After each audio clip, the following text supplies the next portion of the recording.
So there's been a little bit of a buzz around this word, this term, this new one that's popped up, contingent staking, and I'm going to get into exactly what's going on and try and explain it to you guys and all my delegates and everyone else that's been asking about it. Should we be worried about it? What actions should we be taking? How do I vote on this? And all sorts of really interesting and somewhat ridiculous questions that are coming out about it at the moment. So let's get into it. So first off, we got to go through a little bit of a backstory and understand what on earth is going on. So first off, this all came about because Charles started doing a couple of videos around regulation and staking and what has actually been happening with Kraken, a particular really popular exchange in the world. But the SEC took Kraken to court on their particular staking product that they had within their platform. So what Kraken offered was an actual return on your crypto assets. So it's their earned staking platform product that they had. And this was something that you would give up your assets, whether it's ADA or Ethereum or whatever it is, and then they'll manage that. So that's the key thing here. They'll manage those assets and then give you a return.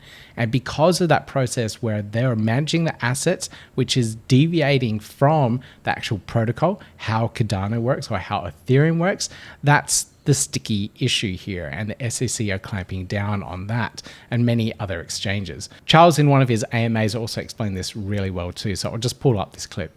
If you have an asset and you have to transfer that asset to another party for them then to do something on your behalf to generate a return, in some jurisdictions and some interpretations, that actor doing that may be a regulated actor.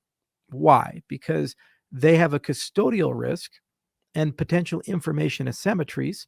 And also your returns are 100% based upon their efforts and their efforts alone. So that's the problem here. It's Kraken's product that is providing that extra yield return to you as a user.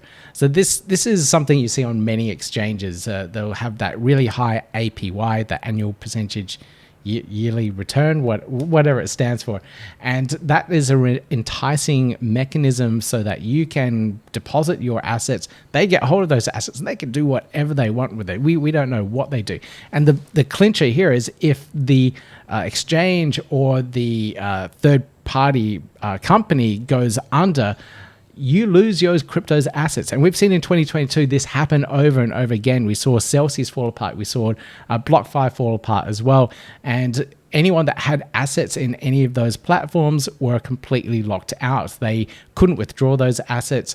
BlockFi and Celsius were holding onto them, and the bankruptcy liquidators and auditors were going through all of that. And they'll sell off those assets to pay off their debts. And usually the customers that have put those assets in there are the last ones in the line to get any of those assets back. Now, this would probably kick out a lot of exchanges from offering these particular products. For example, exchanges like Binance hold a massive amount of ADA within the ecosystem. I think they hold like 20-something% of the staked ADA, and they provide you the extra yield return for staking on their platform. And of course, that gives up your ADA, and then they can do whatever they want with it. They're trading it, they're staking it as well, so they're earning their own rewards off that and then giving you a small portion of it. I'm not going to complain too much about exchanges getting out of the staking business because, I would like small stake pool operators, and I would like staking to be very distributed and decentralized. And it feels intrinsically uncomfortable if one entity has 40% of the resources. And really, staking natively on Cardano, which is liquid, is just as easy, if not easier, than staking on an exchange. And it gives you so much more flexibility because Cardano isn't a locked-in staking platform. It is liquid, meaning you can do whatever you want with your assets while being staked to the protocol. You can go buy NFTs, you can exchange it on exchange, you can buy, sell, trade it, do whatever you want. And that is the key thing that differentiates Cardano's staking and delegating to some of these other products that Kraken, Binance, and these other exchanges and third-party platforms or CeFi platforms offer. Now, one of the things that came out post-COVID was this infrastructure bill, the US infrastructure bill that was put forward to try and drive the development and rebuilding of the US economy after COVID. And in the bill itself, they crammed in a little bit of regulations around the crypto industry. Now, one of the particulars in that particular bill was the KYC process of anyone staking to a particular staking provider. So me as a stake pool operator would have to provide the consumer's data, the people that delegate to my stake pool. I have to give up that information of who's staking so that the IRS, tax departments, or other authorities around the world know who is staking. A strict interpretation of the U.S. infrastructure bill would say if you're a stake pool operator and someone's delegated to you, you have a KYC requirement to know enough about that person if requested to be able to provide that information to an actor like the IRS or something like that. Now, how does this affect Cardano in general? It doesn't. Staking on Cardano, like I mentioned before, is completely liquid and non-custodial. Now, Charles actually went through all of this in one of his videos about Kraken settling with the SEC, and this is the court document filing that goes through all the details around what in particular they were picking up around the Kraken staking platform and the product that they were offering, the Kraken staking program. That's the particular language that they used. So, of course, with all this unfolding and Charles mentioning contingent staking in one of it, just a small little contingent staking and how it might work, this all turned out into a big Twitter drama where now it's going to be a permissioned blockchain where all stake pool operators would have to comply with KYC, know your customer processes, and then opt-in users onto various stake pools. So if you as a delegate would want to delegate to my particular stake pool, I would have to authorize your delegation. And this is all theoretical. We're not actually going down this path. The SEC may not ever put in place regulations around this. So would it affect Cardano? No, I really don't think so. And this is just a really big argument that everyone is having at the moment that is for no reason. It's probably something we need to think about in the future if and when regulations do come into play. But even then, as regulators put these rules and everything in place, it's up to community leaders such as Charles or anyone else that is building on blockchain to go forth and explain to regulators how these protocols work and how the permissionless ecosystem that Cardano is building is better off not being regulated as some of these other staking platforms like Kraken and their programs that they're offering. So Charles also did talk about contingent staking and how that might possibly work. So this is a process of a multi-sig delegation where you as a delegate would submit that transaction and say, I want to delegate my wallet to ADA Oz, my stake pool. But then me on this end would either have to approve or decline you based on the metadata that you provide within that transaction. And that transaction might have your digital identity baked into it so that I can check where you are in the world so that I can either authorize or not authorize your delegation. But if you have to conform to regulations on various countries, or if Australia puts in these really strict regulations around it, which I don't think they will, then I would have to comply to that. That would probably kill my stake pool. Looking from various Twitter polls online, the community is very split around this. Permissioned, non-permissioned, whatever it might be, wherever it might end up, I don't know.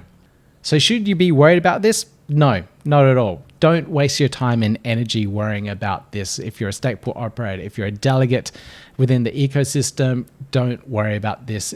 One, the rules probably don't apply to the Cardano blockchain in general. And I'm leaning towards that because everything that the SEC filed in regards to the Kraken staking program doesn't apply to how Cardano works.